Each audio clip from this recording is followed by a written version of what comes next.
Hi, my name is Mark Kroll. I'm the product manager for Montana Fifth Wheels, and I'm going to provide a quick demonstration of exactly how much cargo we can load into the pass-through storage compartment of a Montana High Country 365 BH. The drop frame pass-through storage compartment is one of our customers' favorite features on the Montana and Montana High Country fifth wheels. First, note the high-end metal slam latch baggage doors. We make these in-house, and we've got magnetic door holders on here, so when I lift the door up, it's held all the way up and flush out of my way. Now I'm going to unload all the containers I have stored in here to give you a demonstration of how much stuff we have in here.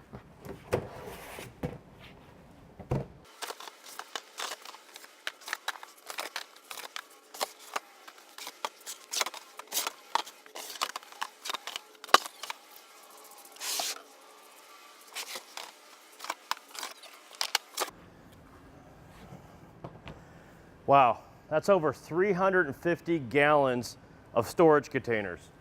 I've got 7 18-gallon tubs. We've got 5 30-gallon tubs, 5 10-gallon tubs, 2 10-gallon coolers, and 4 sleeping bags that we just pulled out of this pass-through storage compartment. For more information on Montana High Country fifth wheels, please visit KeystoneRV.com. Thanks for watching.